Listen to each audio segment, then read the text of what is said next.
It's a good evening and warm welcome to another edition of the North Bank Summit. Enjoy your weekend, did you? Enjoy watching England on a Thursday night against Wales, where there was a flat atmosphere, and Thomas Tuchel moaning about the atmosphere. What did he expect, on a Thursday night against Wales at home? I'm not sure. I'm really not sure. But anyway, we're gonna try and digest from international football, even though there is a game tomorrow, and look ahead to obviously the next couple of weeks where games are going to come thick and fast. Lots of tournaments we're going to be playing in, the Premier League, the Champions League, the Carabao Cup. So there's loads to cover off tonight, and we are going to do some Q&A throughout the show. So please, guys, get your questions ready. Any questions that come in, we will answer them throughout the night. If you've got anyone directly that you want to answer to as well, make sure you put that in the chat. But before we start and before we begin and before I welcome the chat, just going to give a warm welcome to my two sexy guests. Firstly, good evening to Andy. How's your weekend been, mate? Yeah, weekend's been fine. Yeah, as ever with an international fixture, so it's a crap weekend. Having said that, they played pretty well, to be honest, especially first half. So actually, it wasn't that bad. But just can't wait now for next weekend to come along. Yeah, some big games coming up, isn't there? Some absolute big games, and top of the league at the moment. Going into Saturday's game. Then we got the Champions League where we won 2 out of 2, so loads of things to be optimistic about, and already through to the next round of the Carabao Cup, and we've got Brighton after the Crystal Palace game. So, going to go and welcome you, John. Are you looking forward to the weeks ahead? Yeah, it can't be any fucking worse than this weekend, can it? It's boring. Oh, even yesterday was fitting for the challenge. There's just no sport at all. It's just dreadful. It's so boring. Yeah, no, I even watched a bit of the Scotland game yesterday, and that was just terrible. But yeah, I'm very much looking forward to it. We'll probably be moaning come 7 o'clock Saturday night if we lost to Fulham. But yeah, as you said, the game's coming thick and fast, and I had a result over the weekend. I managed to get myself a ticket for the Atletico Madrid game next Tuesday. Oh, so you lucky man.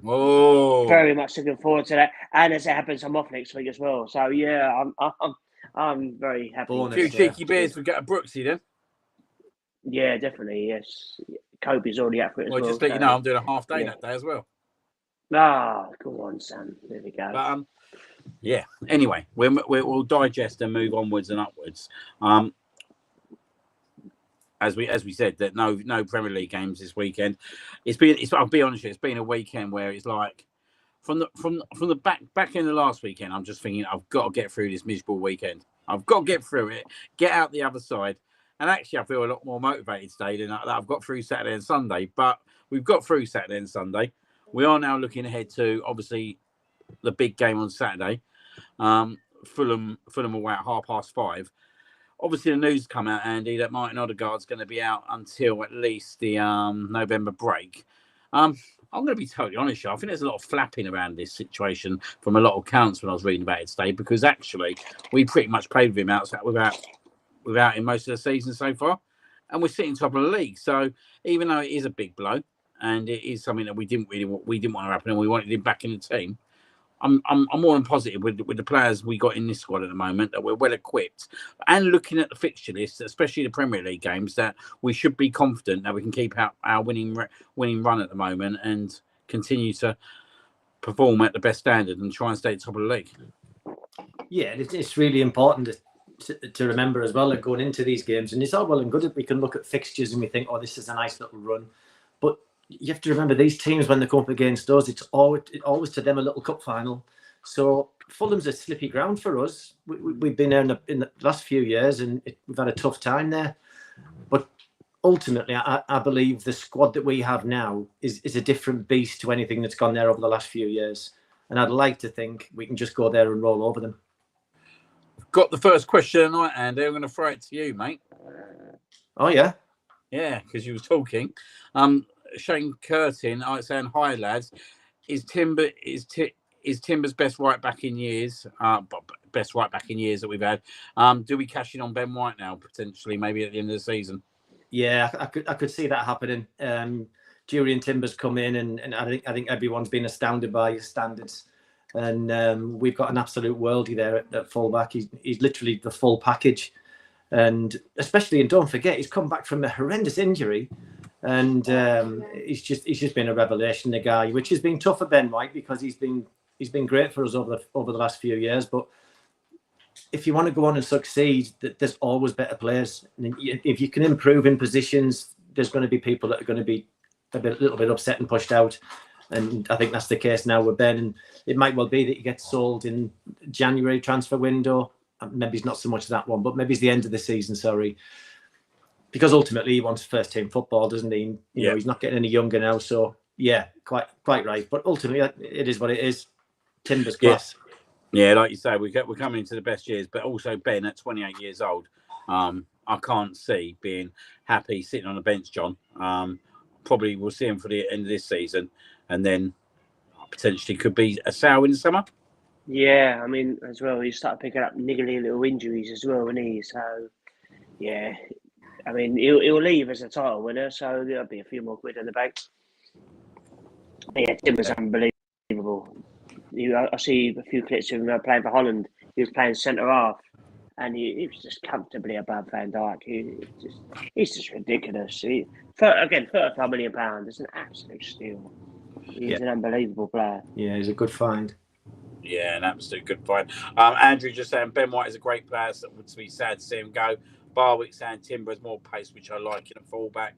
And Andrew also saying Fulham and Palace tough games, not to be underestimated. And just saying that, and just going on to Andrew's question, a good point raised there, because actually, last season alone, these next 2 Premier League games, we only picked up 2 points out of 6 out of these corresponding games, John.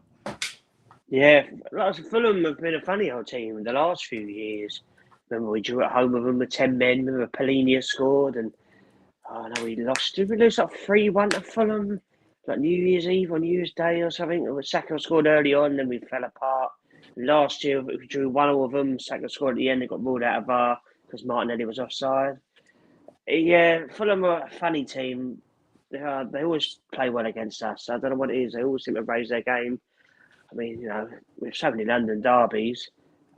You did fancy us this time. But yeah, Palace as well. I mean, they're playing unbelievable. I mean, their bubble might have burst a little bit away to Everton. But yeah, it'd be interesting because obviously, well, it looks like Eze is going to be starting centre mid now. So he'll be out to prove a point, you would like to think.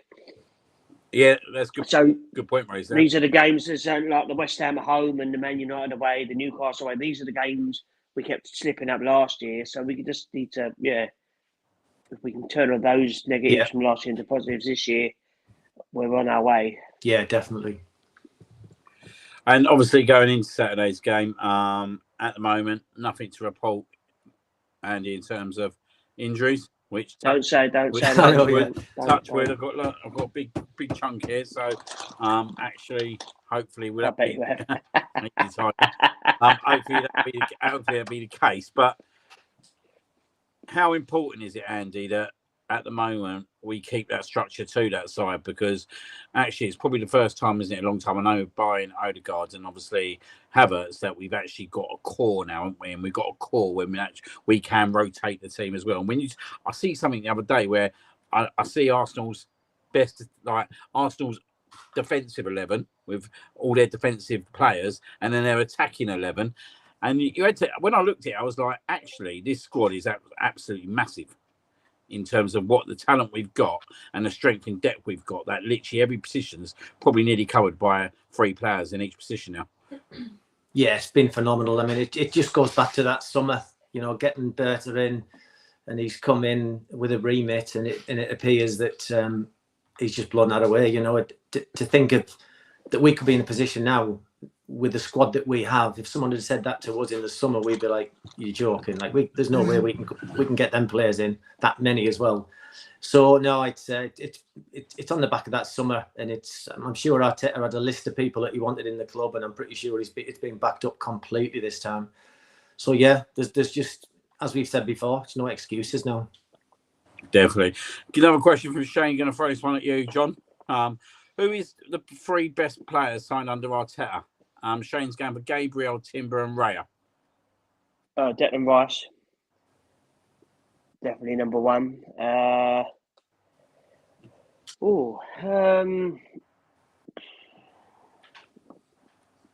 Gabriel, yeah, and Saliba. Did they both come in? Yeah. Saliba was signed under a different Emery, wasn't it? Yeah. What are you going for, Andy? Yeah, it's a good call. Declan Rice, without a shadow of a doubt. I think with the other two, it's difficult to disagree with them, isn't it? Gabriel and Timber. Ray's been brilliant, but Rice has to be in that 3 for me anyway. Yeah, I'm gonna go. I'm gonna go for 100% Gabriel. I think absolute elite signing. Timber, from the very first game I see him live, said the guy was world class. God, do not change my opinion on that whatsoever. I think he's absolutely superb. And I'm going to have to go Declan Rice as well. I just think actually the engine that he provides and what he's done, especially when you look at those 2 Real Madrid games, the guy's world class, isn't he? When you like, this is the thing about stepped up a level as well that we can really notice. You talk about world class when you step up a level, but you don't just do it at home. You go away in the Bernabeu and even back up that performance with the rear guard performance they put in that night. So for me, that would be my top 3. Yeah, for England the other night, he was excellent for England the other night. As England captain, he proper stepped up. Yeah. Obviously, guys, obviously feel free to whack your questions in. We're going to answer as many questions as we can tonight to kind of mix it up the show and all that. So it'd be good to answer any questions. But one thing I will say, as always, keep it clean. No, let it be as dirty as I want. Okay. We're not. He was talking to you, John. John Brooks there. Yeah. He knows me too well, Andy. I'm getting Andy's resignation in the post. I know, yeah. I'm just in the middle of typing it now. Wait till 9 o'clock, mate. It's all coming out. Just got to sign it and I'm done.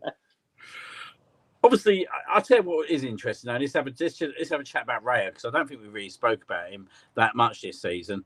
Because obviously, we're probably looking at all the signings that have come in. But just going to go to you, John, on this one. David Raya, how good's he been at the start of the season? Yeah, he's been excellent. I mean, I don't think he really gets the full credit he deserves. It's sad. I mean, I'm guilty of doing it as well, but. And I think you have a few times him. He makes so many good saves, but we always criticise him for his silly little. He just sometimes has a little scary moment in him, and sometimes he's caught a bit off guard, a bit further up the pitch, and sometimes he do a bit silly, like that time at Tottenham, where he just smacked the ball to them, and so you always worry that he's got that in the locker. But the last few years, he's won the Golden Glove. And there isn't really many other goalkeepers in the country, probably even Europe. But I'm amazed he's not Spain's number 1 as well, by the way. But he's been terrific. You know, his shot stopping, some of his saves, his reflexes, that point blank ranges are incredible. I mean, his highlight reel is saved as something else. And he's quite not imposing, if you will, but the reporters of the defence, how they work as a unit. They obviously clearly love him and trust him so much. And he's a fantastic goalkeeper. Great with his feet. Yeah, I said I wasn't scoring for no one. So I tell you what, John, he's even better than what I thought as well. If he's won a Golden Globe, what film was that in? A gold. Golden Glove. No, what's the old when he wins a clean sheet thing? Isn't that a Golden Glove? What's it called? Oh, was it the Golden Boot? I thought you said the Golden Globe. Oh no, well you can win that as well. It's a daft accent. No, but yeah. Bit rich coming from you. No, John's absolutely right, mind. He has. I know last season, Liam, you had your doubts creeping in there. Yeah. He has been signed for a particular reason, and the way that he plays is high risk. That's how we play out from the back. So you are going to get the odd calamity, which may well end up in the back of our net. But 98% of it is just his use of the ball in the system that we have is unbelievable. And not only that, when you back it up with like what John said, with his ability to pull these remarkable saves off, then no, he's a special keeper, special talent, and we need to look after him. We definitely do need to look after him. As I said, I criticised him quite heavily at one point last year because you did. I felt he was getting complacent, but I do think as well, looking back on that, I don't go back on them comments. But what I would say is that actually, now he's got that rear guard in front of him, I think we're seeing the best of him. Do you know what I mean? And it is a tender position, isn't it, a goalkeeper? Because actually, when you lose a component, the person who's going to be exposed most is the goalkeeper. Yeah, totally. Yeah. And I think that, and now we're seeing Gabriel, Saliba, Timber, and Calafiori in front of him. I think he's getting confidence back in himself as well. And it's just about him making the right decisions at the right times. Look, goalkeepers are going to make wrong decisions. Goalkeepers are going to make mistakes. You're not a goalkeeper if you don't. There's not one goalkeeper in the world that has never made a mistake. Do you know what I mean? Because that's part and parcel of the game. But I am seeing a different him again. I'm seeing him back to what he was at the start of last season. But I'm seeing it better, if I'm being totally honest. I feel this season, actually, he's got more authority in the team now. Where I felt last year he was just growing into the team as such. After that first season, which we're being totally honest here, the first season was very tricky for him with the Ramsdale situation. Yeah, it was a very, very tricky situation. I always remember going back to that Man City game, and I felt that performance in that first half was because of the situation he was in. Where actually, I feel now that he's becoming a bit of a leader in a way, if I'm being totally honest. In terms of, and he's reminding me a little bit more and more each game now, like Seaman used to be. Do you know what I mean? Just assuring him, claiming the crosses, taking the pressure off the back four at certain parts of the game, especially things like corner kicks and that kind of stuff. So I have seen a better him than I actually think at the start of last season. I think the start of last season he pulled off so many spectacular saves. Where I feel this year he's pulled off that one against Olympiacos, but it's his all-round game and decision making that's kind of flickered my eye a little bit and thinking, do you know what? Actually, he's coming into his own again. Yeah, could you imagine being a goalkeeper? You know, you got the ball at your feet, and then you've got that wall of giants in front of you. Every one of them though can play. You got your midfielders dropping into pockets of spaces and stuff, and then, you know, and they're all quality players in front of him. That's got to give you confidence. He's got his first full season out of the way now, and he does. It does definitely feel like he's got that bit more authority. It's his decision making on crossing as well. He's a phenomenal puncher, but he will catch the ball at every opportunity, because it sometimes drives me mad when keepers just go and punch balls for fun. He seems to make the right decisions at the right times, and if you watch him, and he's always talking to the people in front of him as well. So that relationship has got stronger and stronger. So yeah, it can only bode well for us. And for me, right now, him and Alisson are the two best keepers in the Premier League. Yeah, no, I totally agree. I got a question from AD12K. I'm going to go to you with this one, Andy. Enjoying the discussion, lads. What could stop us from winning the league this year, from your point of view? An injury crisis. Declan Rice getting a really bad injury and being out for much of the season would be a huge loss. Yeah. Aside from that, because of the squad that we've got, I really can't see. I can't see any other way that we're going to struggle. I really believe that we're going to. Hopefully, I really believe that we're going to just go on and claim the championship this year. I really do. I think it's going to be ours for the taking. But barring an injury crisis, the key players. If you look at the spine of the team, you don't want Ria getting injured, even though we've got a good replacement. He's not as good. You don't want Gabriel or Saliba getting injured. I know people can come in, but not as good. You don't want Declan Rice. You certainly don't want Zubimendi injured now either. No, so your spine of the team, yeah. you know, that's that area there. But aside from that, that's nothing but positive for me, to be honest, with how we're looking at the moment. Just going to go to you, John. I don't know to ask you the second question as it goes from Catherine. I'm going to ask you. I might ask you both as it goes. I can imagine. Probably. Do we get to see these questions before you ask us? Sadly not, because she sent me these ones. She's got eyes. I've heard about these earlier on. And sorry, Catherine, I'm married. There you go. Is that your question? I'm more interested in the second question, but we'll do the first question first. John, what's the most embarrassing thing that's happened to you at a game? To be fair, I don't believe much else, to be fair. It's normally out in the pub afterwards, embarrassing. What, when he's... Is that question for like when John's playing in a match? Under the hat. Pardon? Yeah, but... yeah, no, a game. No. What, a game that you've played in or a game that you've watched? A game he's watched. Well, presume a game that I've watched. No, a game you've watched. Yeah. Yeah, no, to be fair, I have a really boring answer, but I can't think of anything at the top of my head. I don't think I've fallen over much. I don't think a ball's hit me in the face. Yeah. That'd be nice. What's the most embarrassing thing that's happened to you at work? Now, that's the one that would probably make me more interested. Oh, here we go. Oh, God. Well, being a postman, the worry is if you haven't got a van and you're going out of a trolley and you've had a curry the night before and then you realise that you've got a code brown situation and you need to go for, the number 2. I had my arse out in a bush and I already thought I was going to go. And I thought, no, I shamed myself into it because it would have gone everywhere. And yeah, luckily the driver came and picked me up, took me home, had a poo and carried on. Well, There you go. John, There you that's, go. Yeah. thanks for that shit. Yeah, that's all right. Yeah, there you go. I'm going to go to you, Andy. Nothing I've but got one, honesty. Liam, There you go. actually. Yeah, good. I've got an embarrassing one. It wasn't when I was playing football, but I was an assistant manager at Dragon's Health Club in Brentwood in Essex, actually. And we'd opened and we had some disabled bays that were just outside of the front doors. And there was a car that continually parked in this disabled bay. And then this lady used to come out with the kids and come in and just, for me, I was watching from the outside looking in and thought, look at her, what an attitude problem she's got. Just comes waltzing in. So the receptionist never pulled her. So next time she came in, I thought, as the assistant manager, I'm going to make a stand here.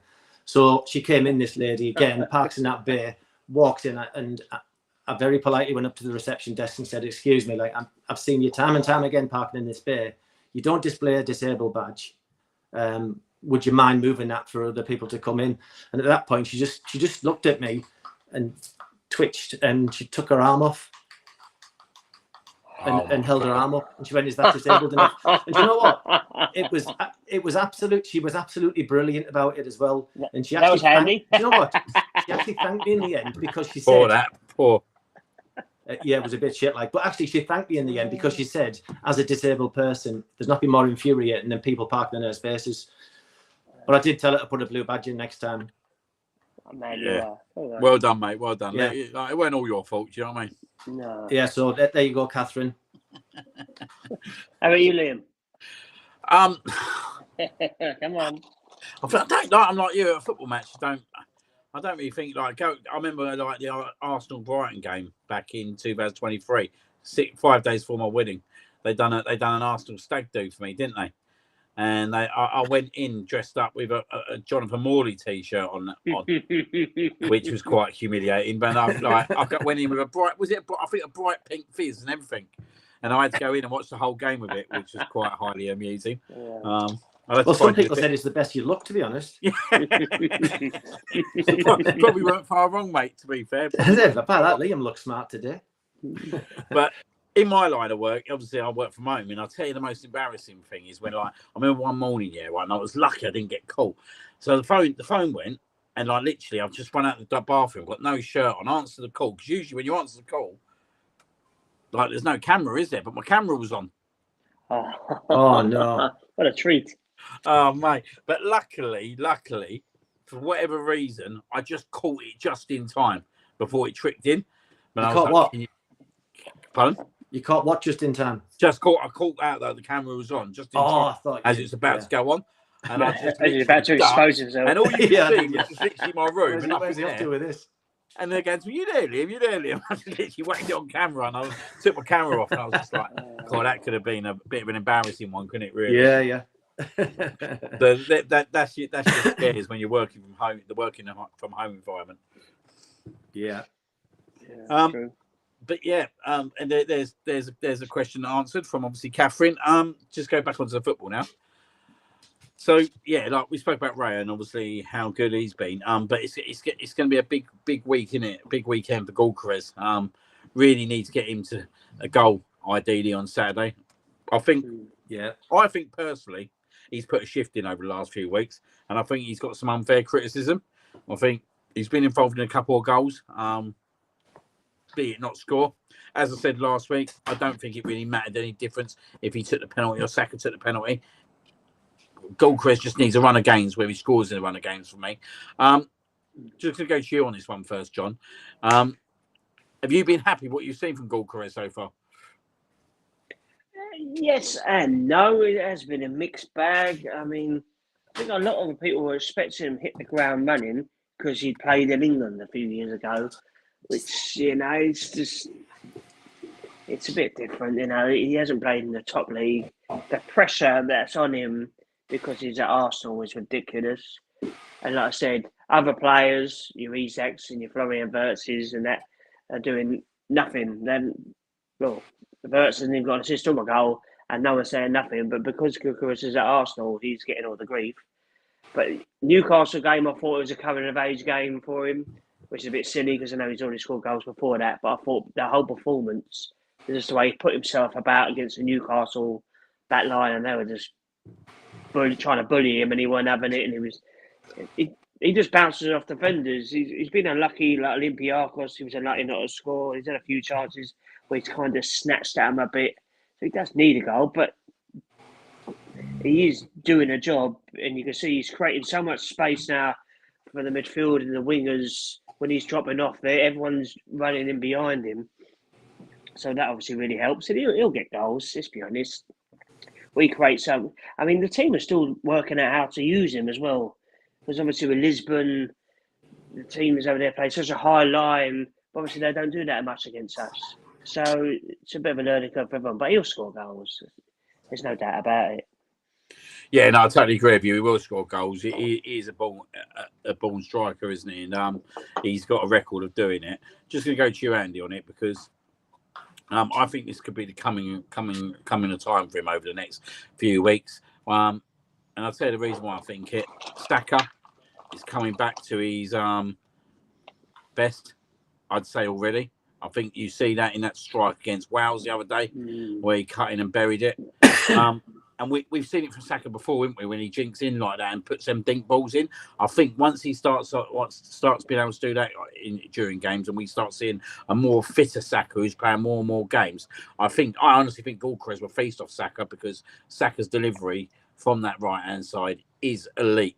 Let's be honest, it is elite, and we've seen so many times Saka distribution change games. Yeah, absolutely. Yeah, and then. The best thing about the Saka situation right now is that he's not only fit, but he's got his sharpness back. Because I think that's what was kind of missing for a spell. He just didn't have that little sharp spark. But the more games he's playing, and that goal he scored through the week will be massive for him. As for Gyökeres, yeah, just to echo what John said in his case, I felt a bit sorry for him in as much as that he's come into a brand new club with different players around you, a different system that he's played before. And I think that guy, honestly, I think he's been a revelation for us. For the first time now, he can push centre backs back. He doesn't get bullied. His link up play is improving, and I think it was the last game as well when he's been like a toe's length away from just knocking a ball into an empty net.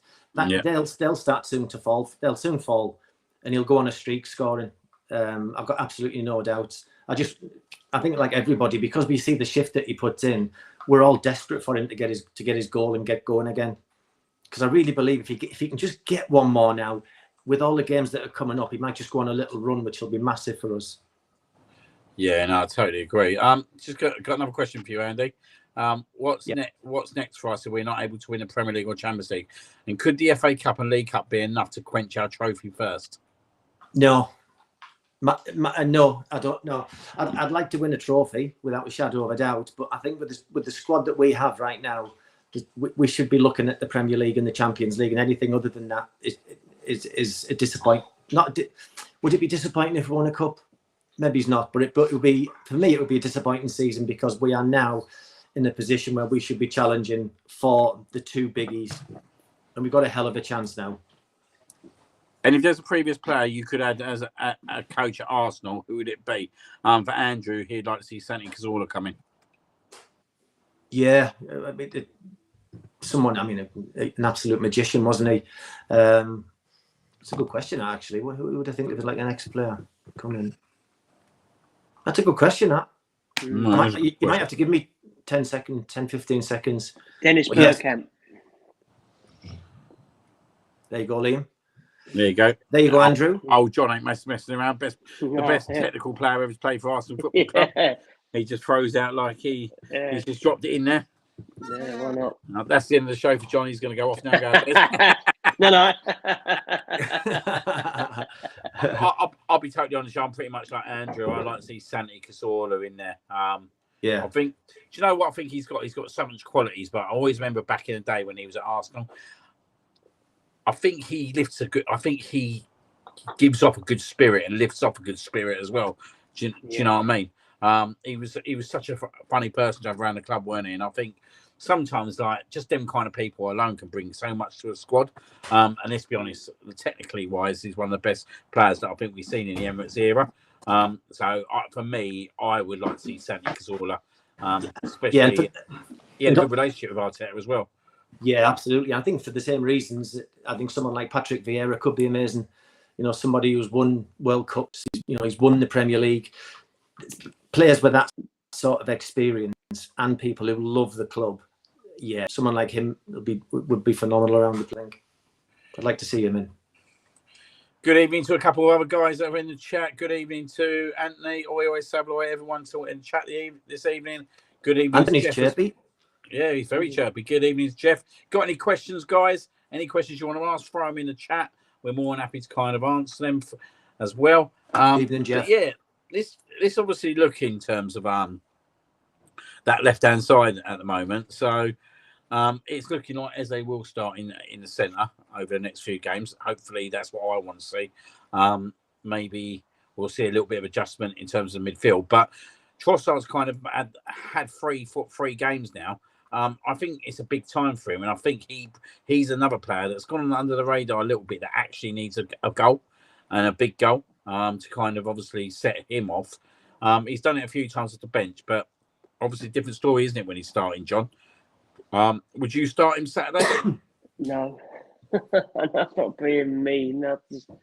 Yeah, he is a good player. He is a very good player. He's very skillful. He's a good impact player. I just don't know. I just think sometimes as he starts games, the game just seems to drift past him a little bit. I don't know.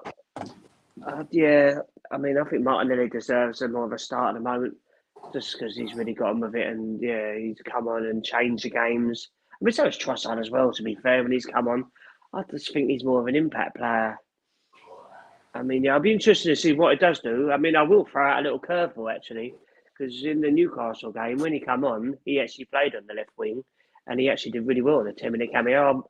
Lewis Skelly, he actually come on the wing, and I thought he actually did really well. I mean, I can't see it, but that's another option. But he does trust Trossard at the moment, and he does seem to be his little go-to person at the moment. I think it's a tough one, isn't it, Liam? If you think about it as well, I think we've said before that we truly believe that both players are best as impact substitutes. Martinelli over 90 minutes generally disappoints. Trossard over 90 minutes generally disappoints. Fetch him on as substitutes with 20 minutes to go, the game changes. So it's almost, for me personally, it's almost a flip of the coin between them two about who starts. Almost a flip of the coin. In fairness, I'd probably edge for Martinelli because he must be dying to get going again. He's got 2 huge goals recently. His confidence is sky high. He'd be probably the one I'd be saying I'll give him the nod, and because we all know that he'll put a shift in. Is no matter Trossard how he playing tonight? Because I know Belgium. He's up front. He's playing up front for Belgium. Yeah. Are they still winning? Because they were 2-1 up. Yeah, it's still 2-1. Yeah. That's good. I think what Trossard does do, I like to play a bit devil's advocate here. You know me, John. But I think what Trossard does offer that I think maybe Arteta likes is that balance where actually, if Eze does go out wide, Trossard can go into that role where actually Eze is, and I think they can interchange in them roles as well. Where I think he'll probably feel that Martinelli is pretty much like standard, will be out on the left, and I'm just not sure if he trusts both Eze and Martinelli to be on that left-hand side together. I don't know. I could be totally wrong. I think Trossard's got more experience than he's got more know-how. Although Martinelli does work hard defensively, he does track back. So I don't know. I don't know. I mean, when Eric could well play out there for we know he's due a start. Again, it's nice to have the options. Yeah. If we don't know, then Fulham don't know, so interesting question for you, John. If we win all 6 games without Odegaard and play really well, do we think he could lose his spot in the starting 11? Yep, absolutely. Yeah, well, that's why he's been brought in, isn't he? Yeah, absolutely, totally. And we said it before. I mean, there's been long spells when Martin Odegaard, as much as I love the guy, over the last two and a bit seasons, he's been, let's be honest, pretty average. So yes, his place is up for grabs at the moment, and if Eze can be the one that steps into that position, and then we bring in, Madueke gets himself fit, and we've got a left side flying, it might well be that Odegaard has to step aside. Captain or not. Jeff not agreeing. Havertz is due back as well. Jeff not agreeing. He's saying Odegaard on form is untouchable. What form? My personal opinion. What form, Jeff? Can you back that up? I think when he's on form. What form? Yeah. I think my personal opinion is I think this all depends now as a goes in the next 5-6 games, because we did see Eze and Odegaard in those two positions against West Ham, but that ain't going to be something you're going to see game in, game out. You won't get away with seeing that game in, game out in this league, in my opinion. So if Eze goes and bangs 4 or 5 goals in from that position over the next coming 7-8 games, or goal contributions is quite high, I think there's a good chance that Odegaard won't get straight back in, and rightly so. But this is the bit now, right? This is the bit where, as fans, we all moan when we don't have another option, but then when we have another option, we're like, well, he can't be dropped, well, he can't be dropped, well, he can't be dropped. Well, actually, anyone can be dropped. If they're not in form, everyone's and they're not performing well, they need to be dropped, because actually, this is the way that the squad's just going to get better and better and better, is when they're fighting for each other.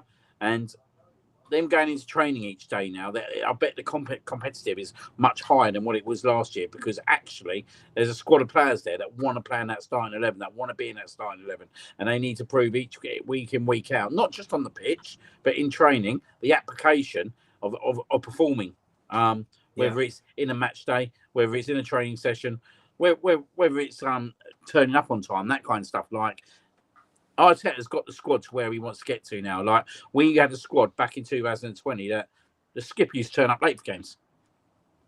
He turned up for a North London derby late. And fair play to Arteta, he dropped him.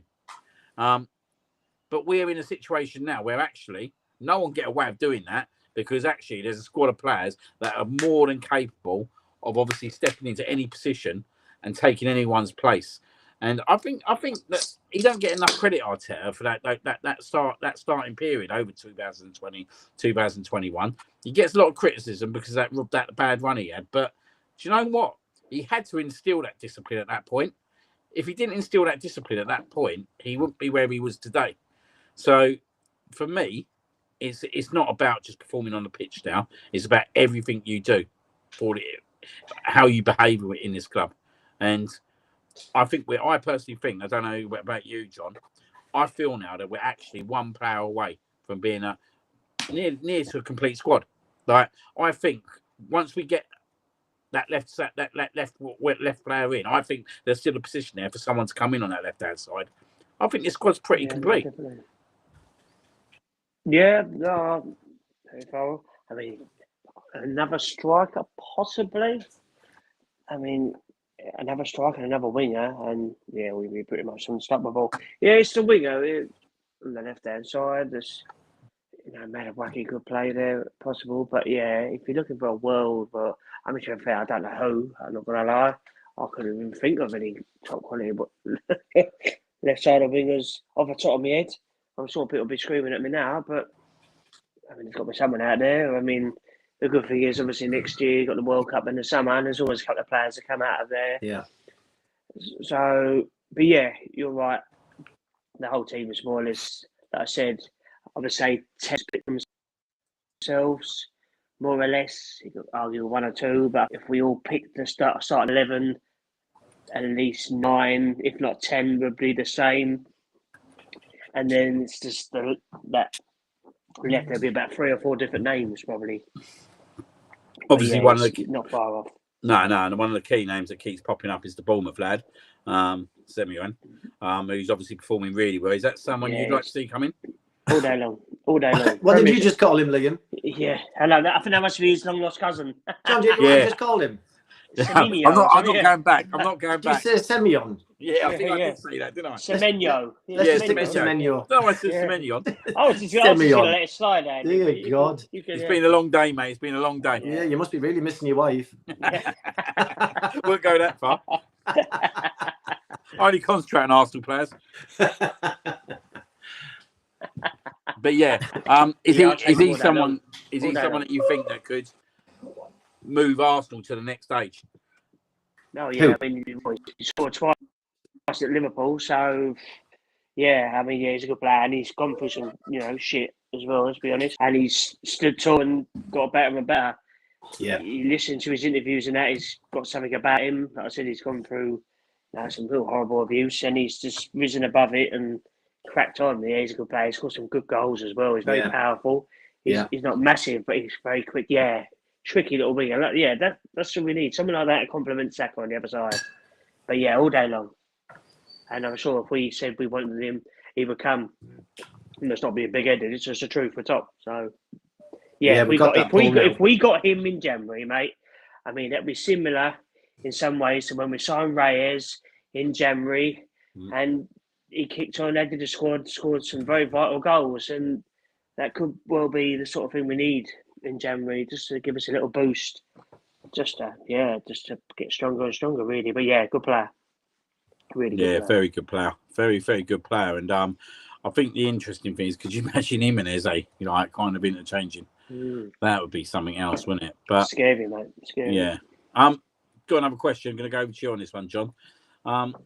Is adding only 10,000 seats in a stadium and moving to Wembley worth the squeeze with 100,000 people on the waiting list for season tickets? Well, they've got to do something. I mean, speaking as a silver member, it's a joke trying to get a ticket in the ballot, to be quite frank. So anything they're trying to do, I agree. I mean, I'm delighted if they go to Wembley. Although, if they go to Wembley, do they get to have the full capacity? Or do they have to keep to the same capacity of what we'd normally have at the Emirates? What was the Tottenham situation? I haven't got a clue. I think it was full capacity, wasn't it? Yeah, okay. So obviously they didn't fill out. But yeah, no, I'm all for if they can make it. I mean, I don't know how long it takes and all the ins and outs, and there's a few people going, "Oh, it won't happen," but they're obviously looking to do something. So I'm all for it, mate, because we need a bigger stadium because we feel this one all the time, and it's a nightmare to get a ticket. So yeah, anything they can do, I'm all for it. I mean, Wembley will be a bit of a pain, and obviously a team's going there, will give them a lift and that. But if we've just won the quadruple this year, I can live with a pinch. It's all right. What's your thoughts there, Andy? Yeah, I pretty much agree, to be honest. Looking at our stadium now, our neighbours down the road have got like a super stadium. There's more of them being built now, and we don't want to be left behind. No. So if it means we go to a 70,000 stadium, which would be one of the second biggest, is it, in the Premier League, if they go to that? Yeah. It's what needs to happen. If we want to march with these big clubs and march alongside them, win trophies, then expanding the ground, it goes without saying, doesn't it? There's no secret to the fact that once Tottenham's ground was done, then you've got Real Madrid are getting their stadium done, they've had theirs done. Barcelona, we need to be brought in line with everybody else and be above and be that. It'll make us an even bigger attraction as well. Yeah, definitely. I totally agree. I think people need to realise, this ain't just about the here and now, is it? It's about the next 30, 40 years. Do you know what I mean? At the time, building a 60,000 stadium was obviously the right thing to do. But when you look back at it, obviously we haven't really had that much money until the last couple of seasons, obviously from building that stadium. But there's two sides of it in there. When we're not performing, actually, there was empty seats. Pretty much at the back end of last season, people saying, well, if we can't fit out when we're not performing, why put another 10,000 seats in? But I don't agree with that argument, because I think that's a bit of a pessimistic argument. I think you need to focus on the positives and what the squad is at this time. Do you know what I mean? And look, the whole reason, I feel that we never went to the next stage of Arsene Wenger was because we moved into this stadium. But if we'd interchanged, if we not moved out of hybrid at the time and interchanged that invincible squad and been able to keep that squad, but then introduced the players that were coming in and been able to keep it like we see 2006 to 2008, then we would have had like that super squad at that point. but we never did because actually we was having to make money on themselves to keep the stadium going, to keep the club going. Where now, I don't feel that's the case whatsoever. Yeah, short-term pain with us going to Wembley, but I actually think we've got the squad for it now. Do you know what I mean? I think if there's ever a time that you want to go into Wembley for a season, if you had to do it, it'd be over the next few years because actually you've got the squad there to adapt. And I think this squad could play on any pitch, to be fair, and go and beat a team.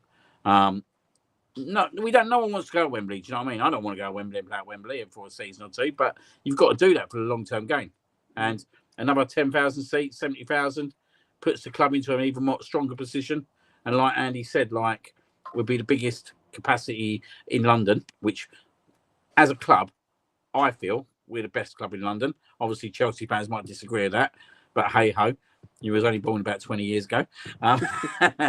Ooh, Go on, son. shots Go fired. Well, you know, Roman needs money. No, I'm only joking. Obviously, Chelsea have obviously been around for a while, but pardon?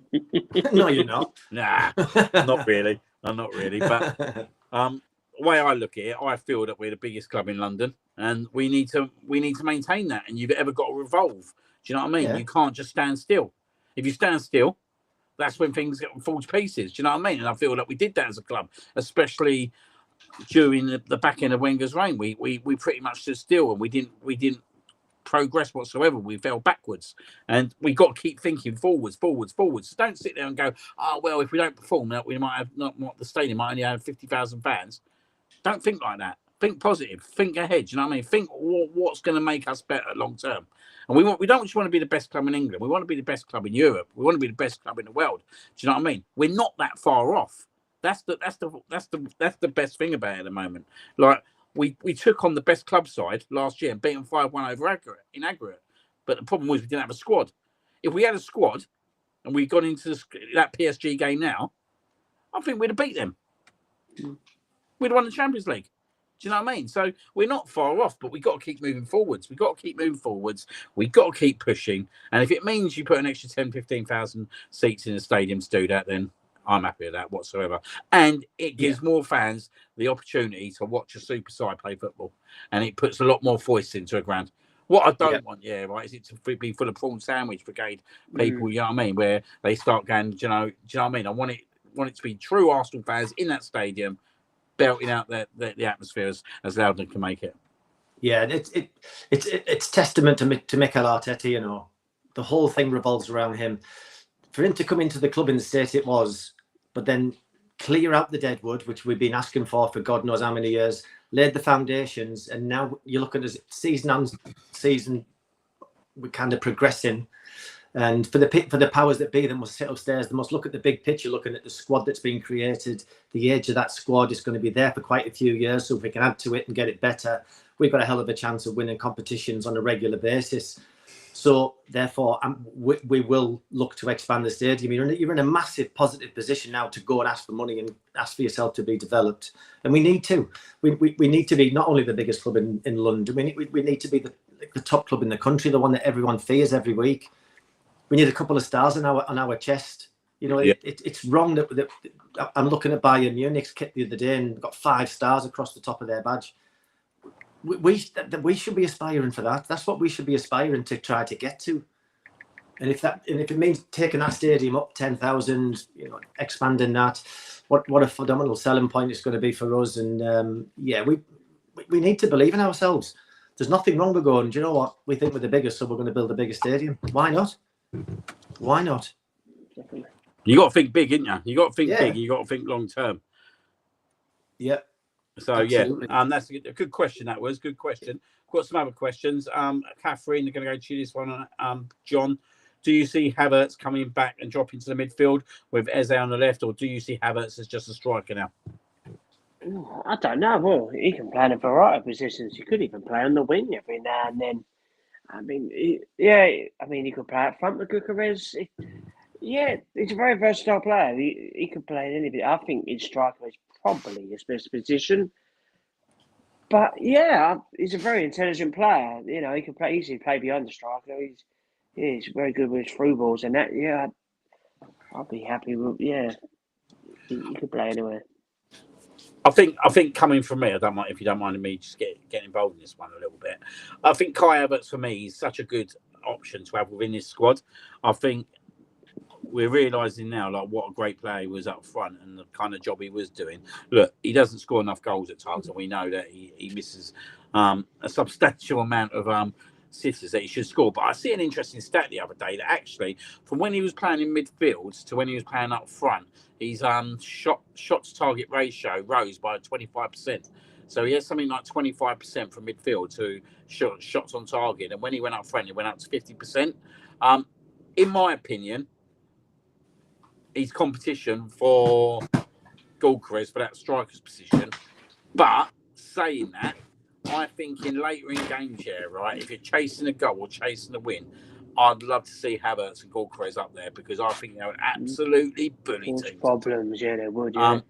And look, it might be sometimes when you go to those horrible away games, isn't it, Andy? Like them winter nights, you'll know all about them. We have one now. Yeah. There's no further north than you, really, to be fair. But you know what it's like in them certain kind of games, and like you're playing against like tough centre backs. If you could kind of whack Havertz right up there with Gorkarez, couldn't you? Yeah, without doubt. I mean, what is he? 6'4"? Yeah. You know, it's an absolute giant. In fact, if you look at our squad in general, we're barring a few, we're pretty much land of the giants. So that's why set pieces are our thing at the moment. But I can only see Havertz mainly being a competition for Gyökeres. The beauty with Havertz is that he can drop into various positions if Mikel Arteta fancies it, whereas Gyökeres is just your number 9. Do you know what I mean? So, yeah, I think predominantly it's that position that he's going to be vying for. But Gyökeres isn't going to play every game this season. He can't continue running like he's doing at the moment. He's going to need to rest himself. And when you think about that now, we're in a position now where we can rest our striker and bring Havertz in. It's like that's squads that dreams are made of. And you've got Marino as well. Yeah. Well, yeah, absolutely. Another curveball you can chuck in. Yeah, yeah. Totally. Chuck all 3 of them up. Well, I think you kind of see that in Newcastle, didn't you, John? Like Marino come on and he went up there, kind of. As we see the Declan Rice assist for Marino. I was watching back that Leicester game as well. That was pretty much the same, mate. Late in that game, Declan Rice to Marino. He scored some great goals for Marino. Yeah. You could potentially steal 3 of them. Yeah, well, it may well be in the Champions League in the later stages. Yeah, why not whack them on? Yeah, they'll of course have it. They will. Do you know it's going to be a massive season for Arteta when you think of it. You know, because he's now got this unbelievable squad. But as you mentioned before, Liam, everybody wants to play. Yeah. So trying to keep them happy. You're not just keeping like average kind of players happy. You're now keeping world-class players happy that aren't getting the game. You know, Marino starts nearly all the time for Spain. He doesn't for us. You've got to try and, you know, so you kind of got that balancing act of how you deal with these people that aren't playing because the big personalities, the big game players. But by the same token, that as a manager is the situation that you dream of when you've got so many quality players in your squad. It's going to be, it could be a big season for Arteta to kind of manage these big personalities through it as well. Definitely. I think like you said, I think what Arteta's really good at now, and this ain't even just from players nowadays, like players that have gone past. Like I just think players like Lacazette, you know what I mean? That's kind of said it. He seems to do really, really well, Arteta, in keeping players happy, don't he? Unbelievable. And it's like even players, right, that don't get into the starting lineup. That actually, since I would say Aubameyang left, actually, you don't hear a bad word from players that leave the club, really, do you? Either they kind of accept it, and that's down to, for me, that's down to his man management. Because do you know what? Like you said, it's not easy to keep professional players that are playing for like the top end of their national team happy, but he seems to have an incredible knack of obviously being able to rotate that and keep him happy. And I think he does so much behind the scenes that we don't even know about. Like we got to see a snippet of it, didn't we, in the Amazon Prime? But I think he does so much more behind the scenes that we don't know about, which is the reason why these players actually like playing for him. Yeah. And all they ever talk about when you see these players interviewed is the family. you know, when players sign, you hear Mikel Arteta saying "Welcome to the family." It's a situation that has been created by Arteta and his staff, and not only creating the right atmosphere, but actually taking the club step by step in the right direction as well. And this is almost the season now when it needs to explode. You know, this is the one where he has to get some form of lift off, because he's been backed completely, and yeah, it's going to be a big test for him. But I can see nothing but amazing things from Arteta. I love the guy. Yeah, I think the players know we're on the cusp as well. I think we're so close. We've been so close in the last few years. I think the players know it's coming. Everyone's so excited to be part of it. Be interesting to see what happens with Lewis Skelly, I will say. I know Tuchel's been saying a few little things, and and so I mean, he's only just broke through. I mean, bless him, but he ain't going to get a look in this season. Let's be honest, and I can't see that changing this season, because I think Calafiori's too good, and that's, you know, he's a wonderful player. Lewis Skelly could be wonderful. I mean, he was brilliant last year, but yeah, I just wonder how many minutes he's actually going to get. Well, the thing is, Calafiori, he has picked up injuries, hasn't he? So, yes, he has, yes. I mean, fingers crossed he'll just go on a run of games now, and just, you know, he's just beautiful chaos when he plays, Calafiori. The guy's class, man. Superb. You know, for a left back to pop up with the goals that he does, like important goals. But yeah, he gets forward, he just causes chaos. Honestly, he creates overloads. You see him sometimes. He's on the right wing creating an overload in a little triangle where players, and you're like, where the hell's he gone? Just goes on adventures, I think. Just packs his bag and fucks off over the other side of the pitch. That's it. But like I say, it's a beautiful chaos. But you do feel for Lewis Skelly, because such a talent there. I think he thinks he's a centre midfielder, but when you look at the centre midfielders we have, I'm just not so sure he is. You know, I think covering left back is probably going to be his route into the side, to be honest. I don't see where he plays either. No, but that, again, John, that's just the beauty of the squad that's been built. Yes, absolutely. Yeah. I think the Waneri one, before I go into Barwick's question, I think the Waneri one's an interesting one, because I've been quite impressed what I've seen from Waneri when he comes on at the Emirates.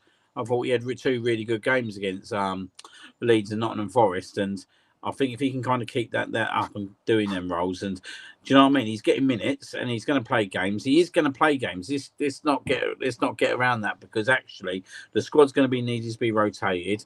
I think he might get some decent Champions League action against certain well, but he'll definitely play in the Carabao Cup against Brighton, and I think he will come on in games. I think that we forget with Waneri, he is only just still turned so 18 young. years old. It's crazy. He is just turned 18. Same with Lewis Skelly.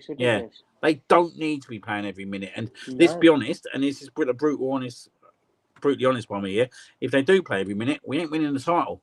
And that's me being brutal, because actually you'll see games where the naivety comes in, where Skelly will lose the ball in centre midfield, do you know what I mean? And there'll be a goal from it.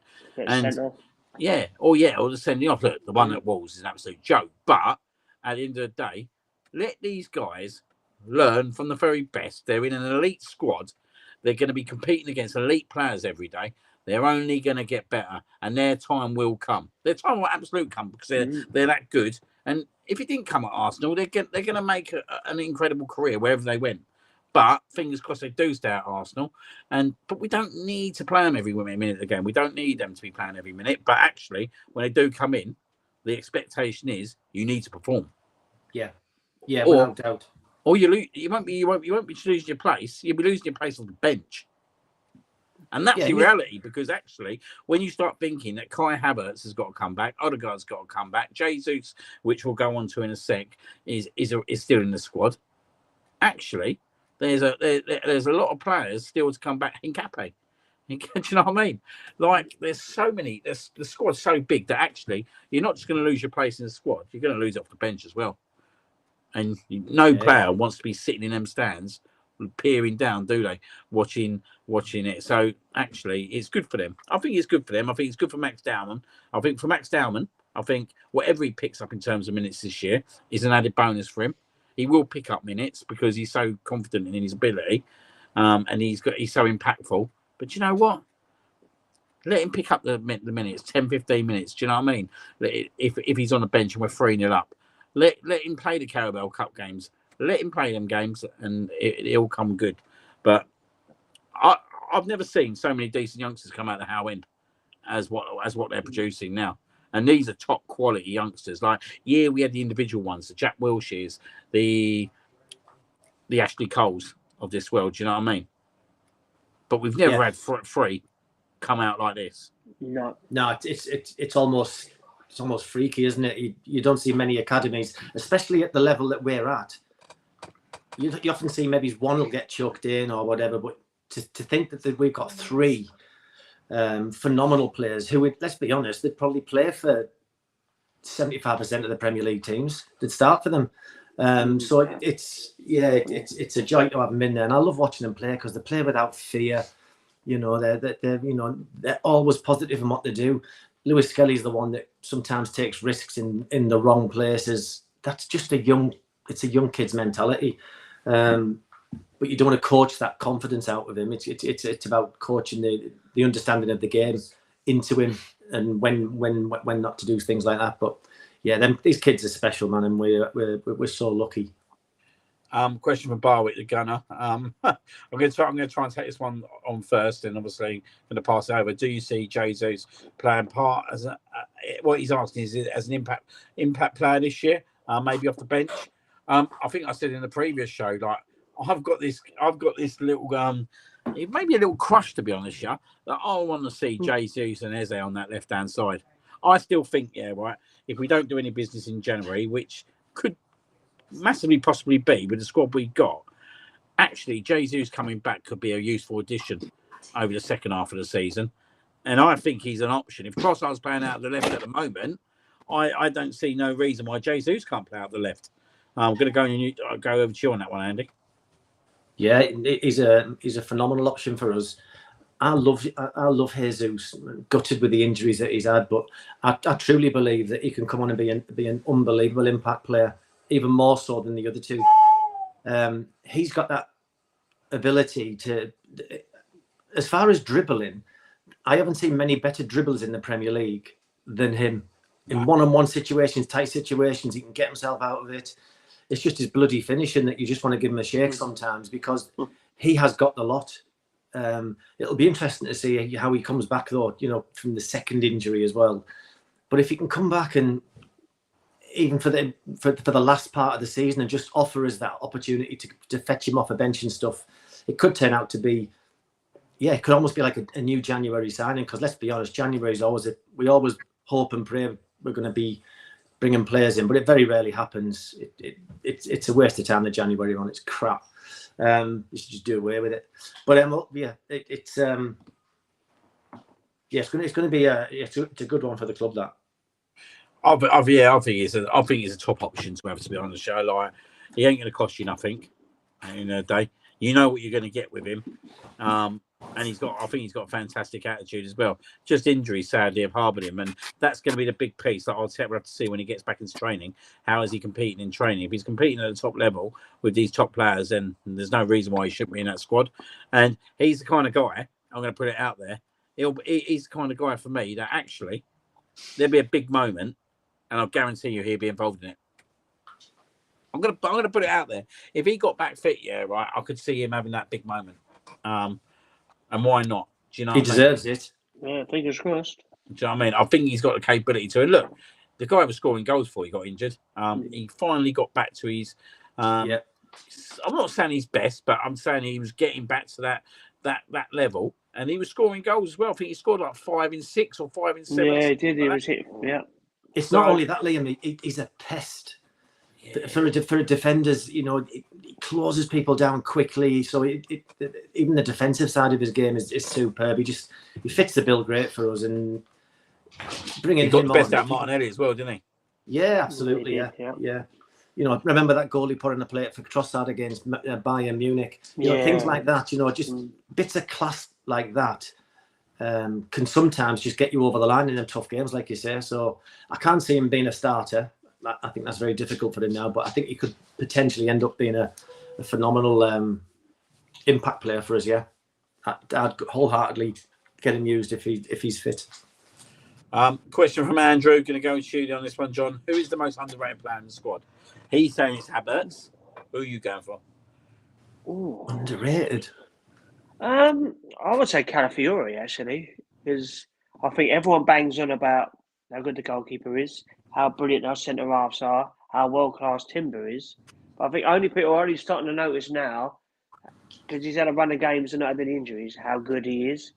And I would probably say him, because Rice is he's really come on. Odegaard, Eze, Saka.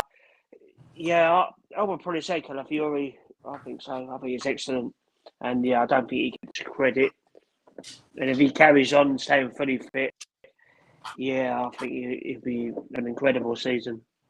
And a question for you, Andy. Do you think Gabriel Hines is starting to have an influence on our defenders, making him stronger as the season goes on?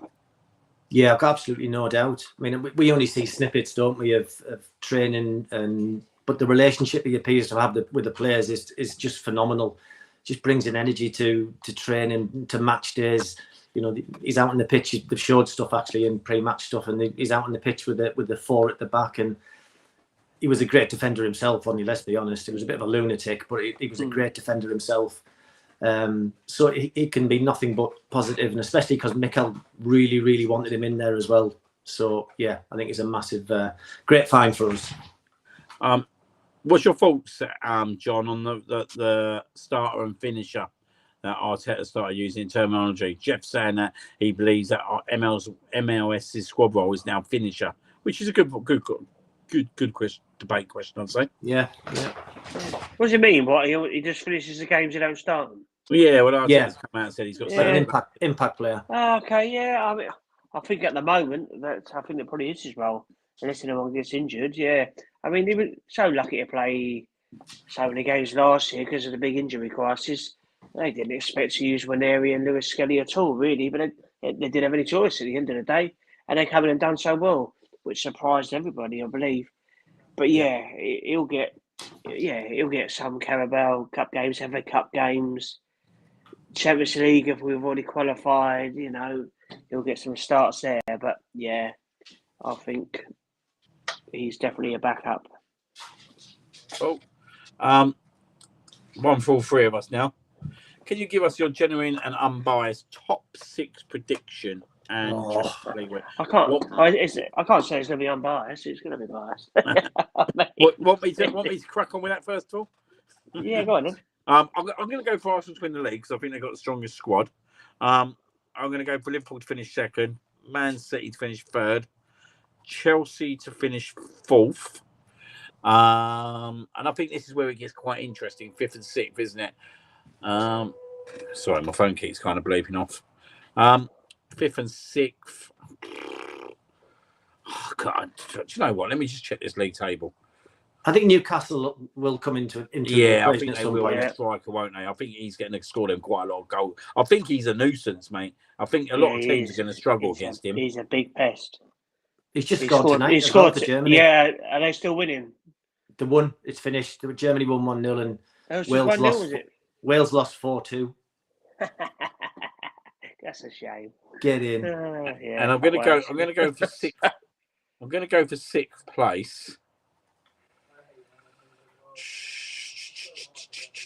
Do you know what? I'm going to throw one out there. I'm going to go Palace. Finish 6th. I'm going to go out there. As long as they keep their players fit, I think they've got a good chance. I think they need to sign some as well. Yeah. But there's some good teams there.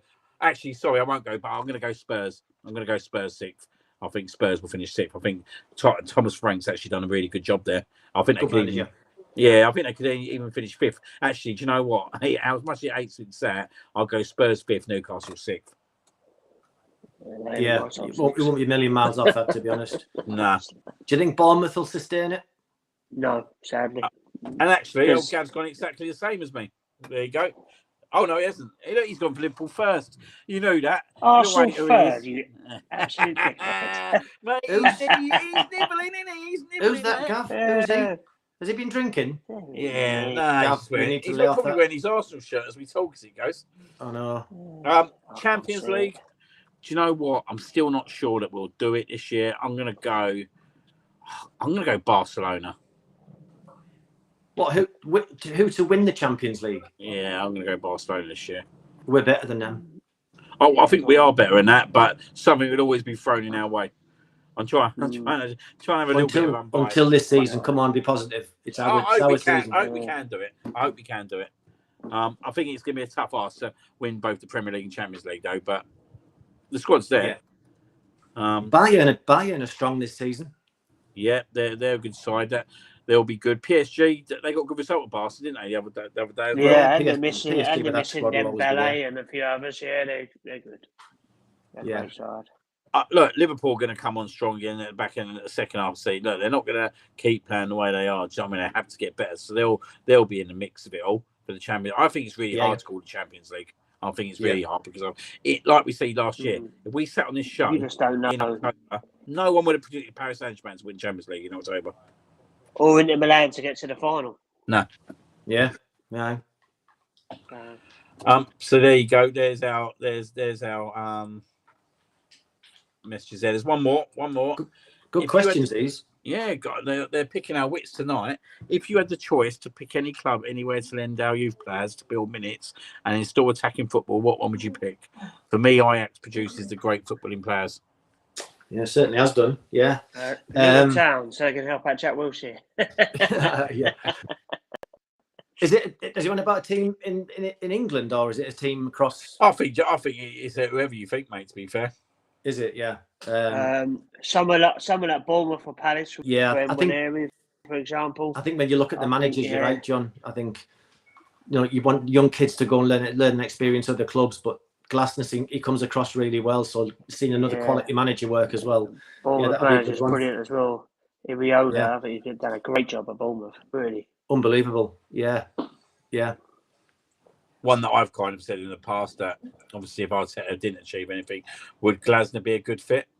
Certainly won a trophy last year. Be hard to sit and say no, wouldn't it? Just personally, I think right now I'd probably say no. I want an experienced manager that's actually won the Champions League, won their leagues. You just don't know what it'd be like at a massive club. Luis Enrique, then, yeah. Go and get Ancelotti.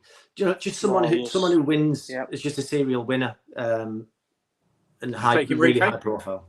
Hey? Yeah, Luis Enrique all day long. Enrique, too old. Ancelotti's too old now. He should retire. Amazing manager, but he's had his time. Yeah. Could be Prize Alonso from Madrid. Well, we don't know how well he's going to do there, to be fair. He's struggling, yeah. Yeah, Hopefully we don't need to do nothing, so we're going to win the double this year that you're telling me, Andy, so we'll be really happy. And we are winning the double. No, the double? No, we're not doing that. We're not going half measure. We're winning the quadruple. Even better, mate. Even better. You sing it, I'll dance it, mate. I'll be dancing it all the way in London, mate, in May. See how Jack Wilshere gets on, mate. He takes Luton up to the Premier League, mate, in 2 years. What's your thought? What question for me? What's your kind of thoughts on the Jack Wilshere move? Obviously, it's an interesting one, isn't it? For me, this could be a make or break for him. This one. It's great for him. Only 33. It's such a young age as a manager. I mean, I'm delighted for him because obviously he was at Norwich last season. He was a number 2. The number 1 got sacked. He took over for the last couple of games. They turned him down for the job. They got another manager in, and they're doing terrible. So that's good. Yeah, good luck to him. I mean, Luton, they're in a bit of a mess. Obviously, like 16 months ago, they were in the Premier League. Yeah. We scored an injury time goal to beat them. We did. But, the fact is, they're in League One. I mean, even my dad's team, Plymouth Argyle, beat them away from home with 10 men, which says how bad Luton are at the moment.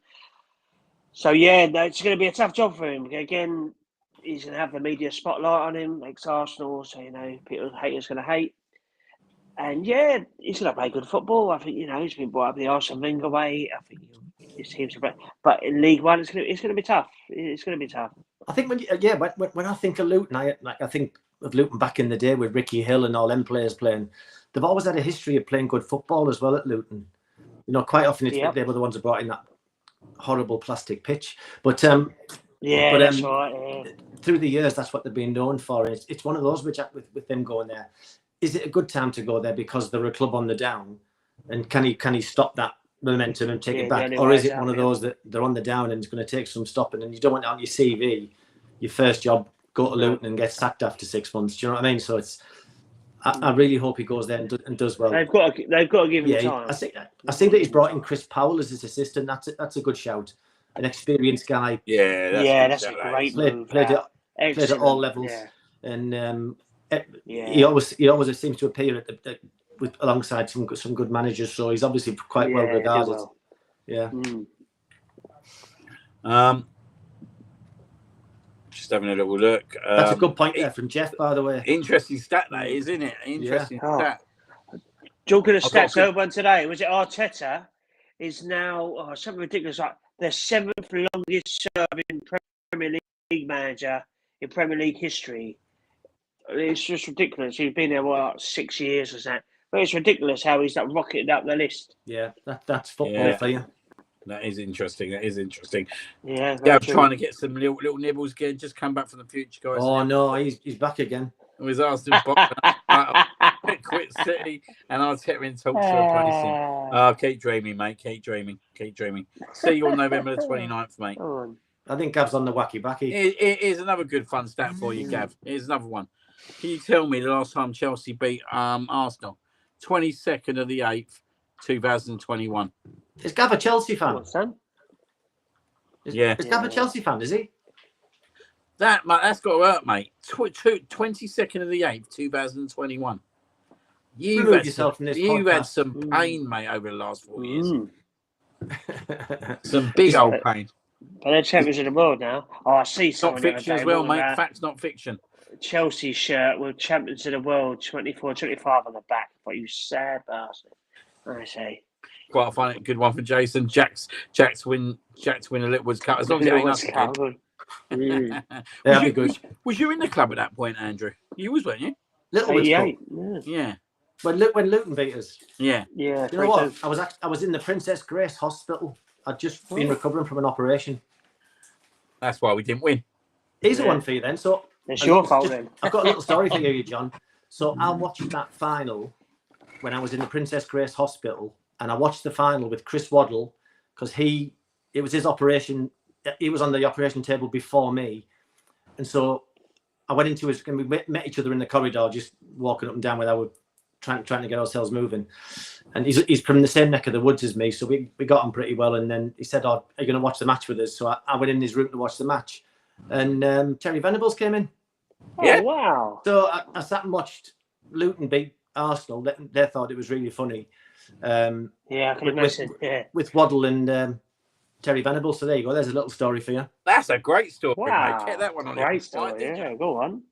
Yeah. Get in. Story that you got that's a big exclusive for tonight. Massive exclusive. There you go. Oh, honestly, I am full of shit. Still blame Nigel Winterburn for that day. Yeah. He missed a penalty, didn't he? Yeah. Andy Dibble, wasn't it? Andy Dibble. Oh, mate. What a bad day that was. I was only 7. Seven. Yeah. 7? You've had some paper around. Yeah. 7. All downhill. Shuri saying it's time Effin starts consistent minutes. Odegaard out now. I don't think Eze alone can handle the block of fixtures we have coming. Also, since Gallcrest is struggling, can we try Martinelli up top? Any thoughts on Martinelli up top? No, absolutely not. He don't need to do that. In his best position over there is the left side, and he can't do it for 90 minutes. Yes, he's pacey. You can maybe fetch him on last 20 minutes and stick him up top, but I certainly wouldn't start him there. He would just get bullied. Can you imagine Martinelli up against Van Dijk or up against the Newcastle centre-backs? 7 games. Get eaten alive. A chance. No, absolutely not. If he's not scored many goals at Chris Farm, why would talk then? But come on. Gallcrest didn't score tonight. That's 180 minutes under Sweden. Sadly, did they lose? I don't know what the score was. They were 1-0 down to Kosovo, but they're shit. Sweden are like bottom of the group, which is ridiculous. You see this driver, but they've completely fallen apart. So you say that the news will be that Gyökeres didn't score, but did Isak play? No, he was. They were both up front.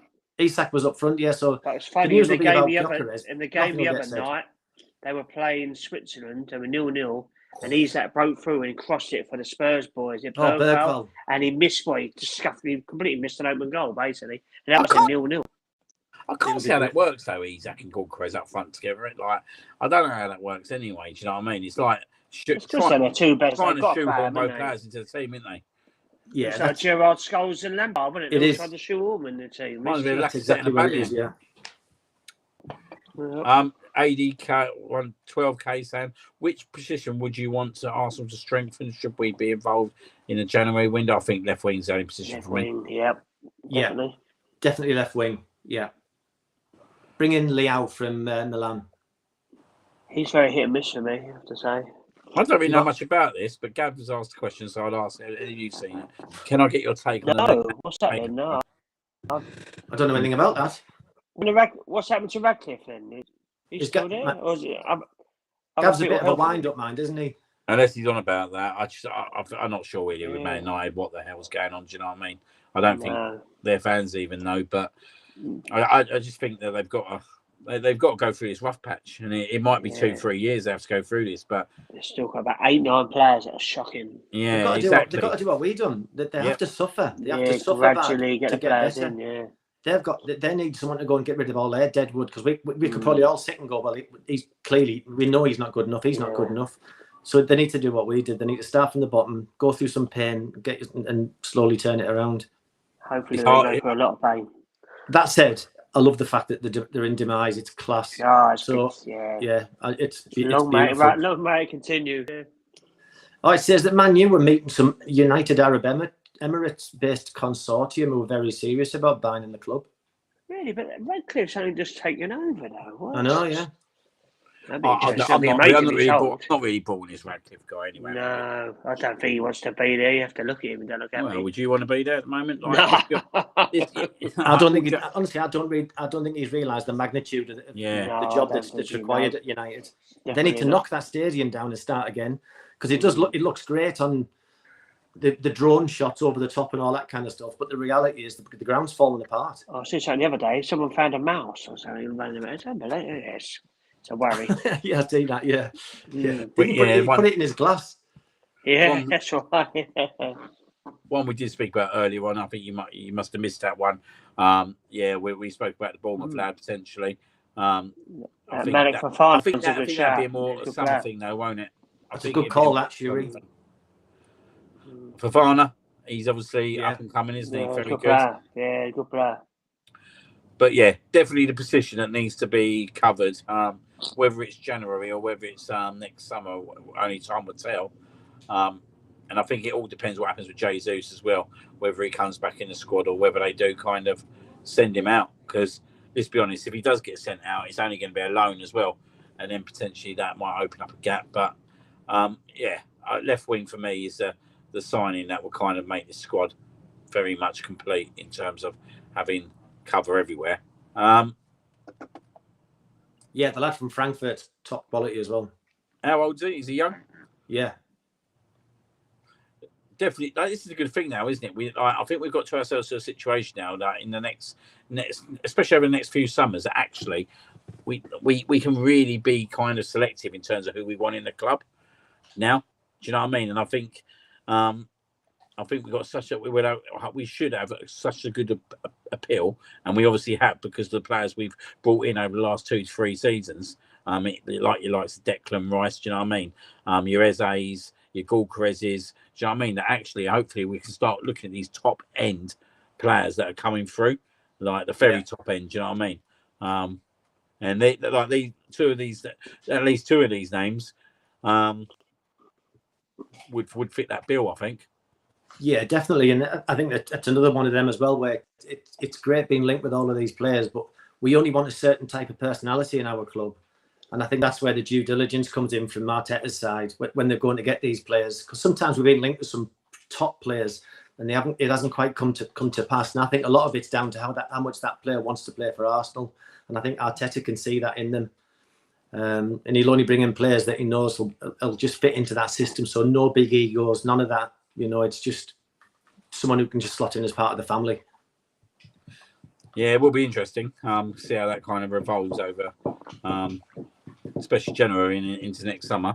But hopefully that will be a position that will be occupied and sorted. And I think in the summer next year, I think you'll definitely see probably Trossard depart the club and Jesus, I would have thought, which would open up that door definitely for someone to come in. Obviously, we're getting into the back end of the show. Just one more question I'm going to do tonight. Catherine, do you think Arteta should or would change formation? What do you think would be best fit for the squad? I think, or does the current one fit? I think it currently fits at the moment. I just think that actually we just need a number of games, don't we? I'll be honest, I can't wait to get rid of the November international break. And then we got like a 3-4 month period where the squad can just be together and then just grow together. Do you know what I mean? I'm quite happy. Like we're sitting top of the league. And that's without beating Liverpool, Man City. So we've obviously got them 2 games out of the way already. We've also got Man United away and Newcastle out of the way already. I'm quite happy with the formation. I don't think it needs to change. I don't know about you, chaps. No, I think the formation's fine at the moment. I agree, and I think the best thing about our formation, I think this is what Arteta's, this is where this brilliance comes in, is it's such a fluid formation, because in the middle of games, we might start with 4 at the back, and then you'll notice it'll drop into 5 for a spell. Or sometimes we'll have 2 just sitting in midfield, but then we'll drop it into a 3 or a 4. And then it's fluid. It depends on what the opposition are doing as well.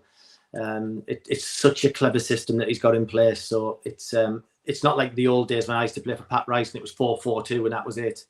You know, you had your position and that was what you did. But now it's so fluid. You get players. Look at Calafiori. Briganella, the guy ends up on the right wing sometimes. It's such a fluid system we have. So it's at the moment it's a winning formula for us. And I think when you listen to other teams and other players who played against us, they all say how hard it is to play against Arsenal, because the players are continually on the move all the time, and it's such a fluid system. I think we can all agree that it's probably my saddest day, Champions League final. My saddest day? Oh. Yeah. The one game I can't watch back. When my daughter was born. She sat right in front of me. Good answer. Good answer. I love that one, mate. What's my saddest day as an Arsenal fan? When George Graham told me I wasn't good enough. Oh, that's sad. Yeah, I thought you might say that, to be fair. Yeah. I was a bit devoted. Yeah, I bet. How long do you reckon it took you to get over it? I'm not sure it ever did. No? No, I'm not sure it ever did, no. I think it's one of those where you can hear these stories about how people can take that on the chin and kick on and think, right, I'm gonna show you. It just knocked me so much, because all I wanted to do was play for Arsenal. It was just ever since I was a kid and first went down there, it's all I wanted. So then to be told you're not good enough it's a tough pill to swallow, that one. And I was devastated. And even though I went to Scarborough and had a great time, it kind of just hangs over your head all the time. So yeah, I'd say that first, and then the Champions League final second. Fair enough. Yeah, I'll definitely say Champions League final. Do you know one of the most underrated ones for me? I don't know why, but I got so angry this night. So angry. It was when we went up to Liverpool in the Champions League and Walcott took on the whole team. And then I always remember. Right, I was at an ex-girlfriend's house at the time, right, and I ran downstairs watching it. I thought, I can't watch the last 5 minutes upstairs. I can't watch this with no one around me.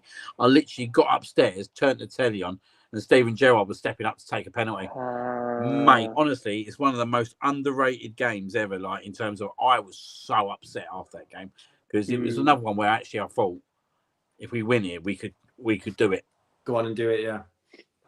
The Birmingham City Cup final. final. I was just angry at that one, mate. No, I'm not even upset. I was just angry, mate. That was just that was typical Arsenal at that point, wasn't it? Yeah. Was it Chesney and Koscielny? Yeah. Koscielny smashing each other and Obafemi Martin. Love this one from Gav. You like that one? Mine sounded times every time we play Arsenal. Barwick saying, has it gone up? It hasn't gone up. Here it comes. Mate, you wore the shirt. You did more than most and have great memories. Yeah, that's true, mate. Yeah, thank you for that. But the best memories ever. But it still hurts like hell. I can even remember sitting in the room with George that time. It never goes away. This is an interesting one. Sure, he's saying at least you guys, as old as seen league titles, as younger fans, we are clutching at straws at times. I think that's a good point, isn't it, Andy? At times that actually you can see why the younger fans are so kind of desperate for the here and now to get this out to taste that success, especially when they're probably having to listen to rival fans for the last 5, 10, 15 years. Do you know what I mean? And let's be honest, we've been a bit of a figure of fun at the best of times. Yeah, we have. Yeah, I'm going to take. I'm not happy with Shuri's message. Actually, it says at least you guys as older fans. Cheeky sod. I'm a young pup. Ain't far wrong, no, mate. I'm a young pup, for Christ's sake. Yeah, you know, old man. I would say mature. Okay. I would say more mature fans. Sexy and mature. Yeah, exactly. Yeah, they just missed the sexy bit out. That's all. Oh. Yeah. Nah, to be honest, the 4-1 at City, the title was over before that. Like the Southampton game for me, the 3-3 draw. Yeah. And I'll tell you something about that game. I was in the stadium that day, right? And there was an aura when we got it back to 3-3. Right? So it was like the 88th and 90th minute we scored the 2 goals. That's right. Yeah. Then there was 8 minutes of injury time. And there was this aura, like I think the ground would have exploded if the 4th went in. And I was adamant. Trossard at the bar, didn't he? Right at the end. But I've never been in the stadium like it, right? Not even like I was in there for the Nelson moment, which was unbelievable. And this was in the same season. But literally, the whole of the dugout was literally ready to celebrate. It was like everyone was ready to celebrate. There was just an aura in there that night. But coming out of that game was awful. And the game, the title was over after Southampton. Like the Man City game, Rob Holding at centre back, we was never going to go down and win. So for me, the Man City game didn't bother me that much because it was already over in my eyes at that point.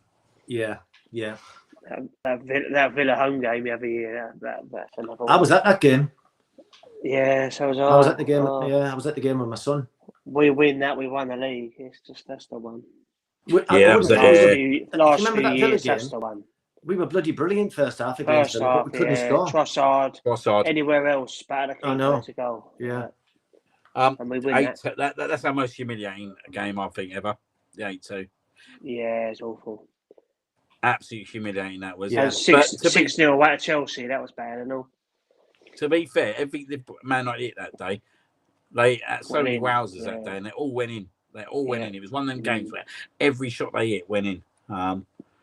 Good evening to Mr. Bennett. He's in here himself. Good to see you on, mate. Big point here. Not only Heinz is benefiting the defence, but Gulchrist will be too in training. Strength and hold up he brings is a great test. That's a good point, isn't it? Yeah, spot on, Ben. It was interesting, wasn't it? Because I think Mascaro was talking about Gulchrist, weren't he? As well, in I think the other day, saying like actually how good it is to be playing up against these kind of players in obviously training. And it's an interesting one, isn't it? When you go back to Martin Keown, when he talks about training with the Invincibles, like actually everyone went in there, probably hated each other each day, didn't they? I bet you they all hated each other each day. They wanted to win.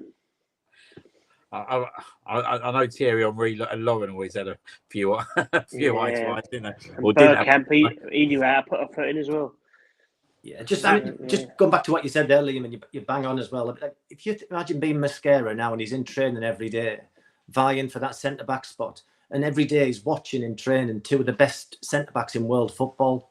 I mean, it just must be unbelievable, and he'd be rotating with them in the training sessions, and you know, to be plucked out of Valencia and at this young age, and all of a sudden you're chucked into what this squad that we've just brought in together. He must be pinching himself at times. Yeah. Oh mate, I say like a lot of these players, they must sit there and think, you know what, they've actually, some of these players have actually arrived at Arsenal right at the right time for their careers as well. Do you know what I mean? Like you look at Mascara and you think, well, look, what's he 20, 21, something like that? Yeah. You've joined a club that actually look at the backbone, look at the structure, look at the midfield you got in front of you now.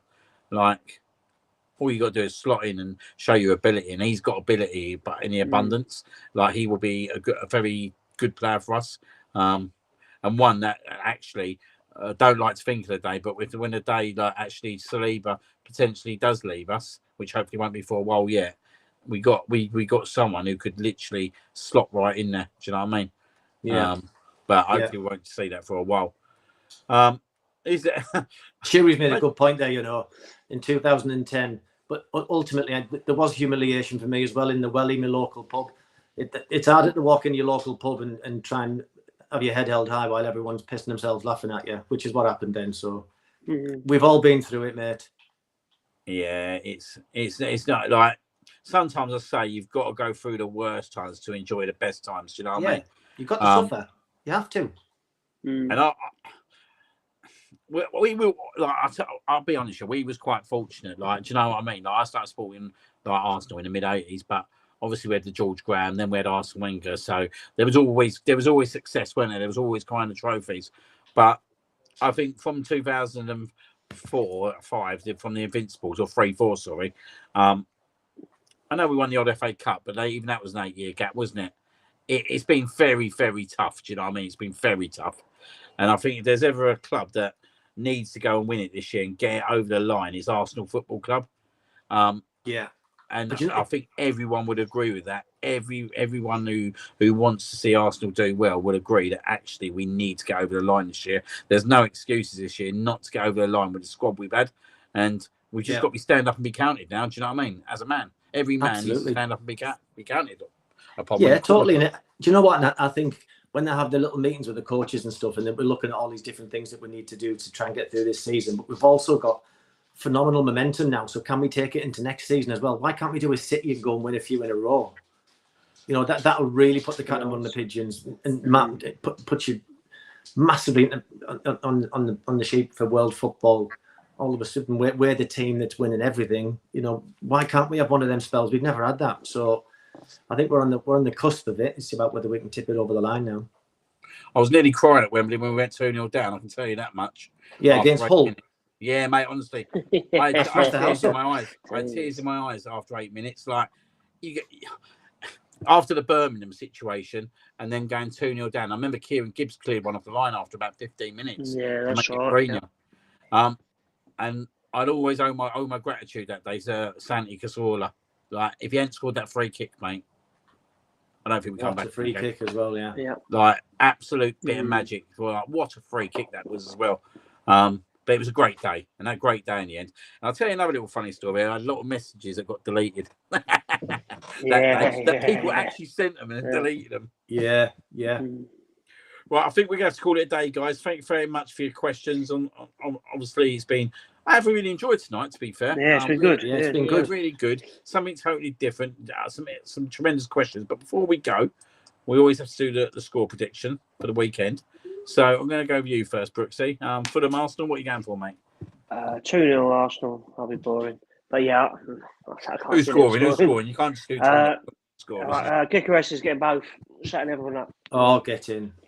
Yeah, I do. Andy? I'm going to go 3-0. I'm going to go 3-0. I know that's what you were going to say, Liam, which is why I said it. And I'm going to go Gyökeres 2, and I think Saka's going to notch again. Well, I'm actually at the game Saturday. How'd you get tickets for that? Don't worry about me, mate. I'm there. I'm there Saturday, mate. Dodgy smuggle. I'll send you some pictures Saturday. And I'm going to be on the boat before that as well, so hopefully I will be at the game Saturday. Hope the weather's nice. You have the best day. Yeah, as long as I don't come off a boat, because that'd be typical smugger kind of behaviour. Yeah, probably wouldn't be the best idea. In the Thames of his parrot. Yeah. But I'm gonna go. What are you saying? I think we'll keep a clean sheet. I'm gonna have to go 3-0 like you, Andy. I think we're going to keep a clean sheet. I think Gyökeres will score. And I think actually this is a perfect game for him. And I think away from home might suit him better, like we see at Newcastle. Yeah. I'm confident we'll win Saturday. And I'm confident that we'll put on a good show as well. When's the Liverpool game? Sunday, 4:30. So can you imagine finishing the game Saturday with 3 points in the bag, and they've got Man United. Yep, exactly. But the pressure on them, see how they go. Absolutely. Yeah. Just do some score predictions before we finish. Barwick saying 2-1. Jeff Dane saying 2-0. Mr. Bennett is saying 2-1. Tough brain, never easy to go there. No, very true. Shuri saying 2-1. Saka and Eze will come back from 1-0 down. Nice Catherine's going for 4-1. Going for Gyökeres 2, Saka and Eze. ESR for the late. That's a good shout, Catherine. Oh yeah, I'll tell you what. That's a good shout, Jason. That's a good shout. I'll get a cigar there Saturday. There'll definitely be a cigar. 100%. I'll have a cigar. Oh, great. We'll watch you getting turfed out the ground. Ben knows me too well. I'll end up in the Thames. And Jason Sam 3-0. And Gav was going to ruin the party, weren't he? He's gone for a 1-0, and Andrew's gone for a 2-1. Andrew's gone for the tighter one. He's gone for the tighter one, and AD's gone for a 3-1 as well. But yeah, this hopefully 3 massive points to the Arsenal and retain the top spot going into a week that we have Atletico Madrid and Crystal Palace at home, which are going to be absolute mammoth games, aren't they? Yeah. You watch us go and get beat 1-0. Don't. Johnny Brooks is there, mate, and I've got to share a train journey home with him. He's got to share a train journey home with me as well. So what a treat, yeah, a depressing affair. There's been enough then times, isn't there, John? Oh, there has, yeah. God, yeah. I think the worst one was Aston Villa. We was at that game as well, Andy. Yeah. Dear me, on depressing McDonald's on the Victoria Battle. I saw one of them Sky. I think it was one of the fixture things that it just had for that second half of the season. It was just win, and that loss in the middle of it all. Yeah, unbelievable. We got a credible draw at Man City, and it's that one loss in it that cost us. I agree with Ben there. Ben just said, "Just bloody win." Yeah, you're back. Well, yeah, that is the message. Any win will do. Exactly, a dodgy 1-0 all day long. That is definitely the thing. Right, guys. Obviously, thank you very much for coming on again tonight. Absolutely, always a pleasure. Pleasure. Always. Apologies. Obviously, thank you to the chat. That's been an absolutely incredible night in the chat. We'll definitely look at continue to do that moving forwards. And we felt that tonight's been actually a really successful night because obviously we discussed it between us over the weekend. We went with it, and it's been a massive success. So thank you very much. Yeah, thank you very much. So let's move on to Saturday. Hopefully 3 points at the Cottage, and hopefully Smuggo don't drown. Good night.